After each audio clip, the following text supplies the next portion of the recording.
പുറത്തുള്ള കേസുകളൊക്കെ കഴിഞ്ഞ്, പുറത്തുള്ള റെസ്ക്യൂകൾ കഴിഞ്ഞ്, സ്പോട്ട് ട്രീറ്റ്മെന്റുകൾ കഴിഞ്ഞ് നമ്മൾ വീട്ടിലെത്തുമ്പോഴത്തേനും വൈകുന്നേരമാവും. അവിടെ നമ്മളെയും കാത്തിട്ട് നമ്മൾ ചികിത്സയിലിരിക്കുന്ന ഒത്തിരി പേരുണ്ടാവും. മുറിവേറ്റ്, പുഴുവരിച്ചത്, അങ്ങനെ ഭക്ഷണം കൊടുക്കാനുള്ള കേസുകൾ, അങ്ങനെ ഒത്തിരി ഉണ്ടാവും.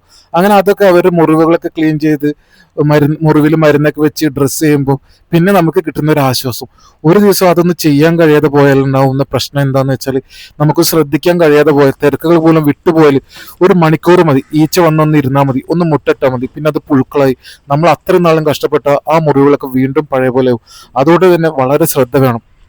നമുക്ക് പുറത്തെ കേസുകൾ തന്നെ നമ്മൾ ചെയ്ത് ചെയ്ത് തീരാതെ 100 കേസുകൾക്ക് വേണ്ടി ഒരാൾ വിളിക്കും, 100 ആളുകൾ വിളിക്കുമ്പോൾ നമുക്ക് അതിൽ പല കേസുകളും നമുക്ക് ചെന്ന് ഓടി എത്താൻ കഴിയാതെ പോകും. അതായത് നമുക്ക് കഴിയുന്ന കേസുകൾ, മിണ്ടാപ്രാണികളെ, അത് നമുക്ക് കഴിയുന്ന പോലെ രക്ഷപ്പെടുത്തുക. നമുക്ക് ഇനി ഒരുപാട് ദൂരം, ഒരുപാട് മിണ്ടാപ്രാണികളെ രക്ഷിക്കാനുണ്ട്. തീർച്ചയായിട്ടും നിങ്ങൾ എൻ്റെ കൂടെ വേണം. നമുക്ക് തീർച്ചയായിട്ടും മുന്നോട്ട് പോകാം. നമുക്ക് കഴിയുന്ന പോലെ ഓരോ മിണ്ടാപ്രാണികളെ രക്ഷിച്ചിട്ട് എല്ലാവർക്കും നല്ലത് വരട്ടെ. എല്ലാവർക്കും എല്ലാ നന്മകളും സന്തോഷവും സമാധാനങ്ങളും ഉണ്ടാവട്ടെ.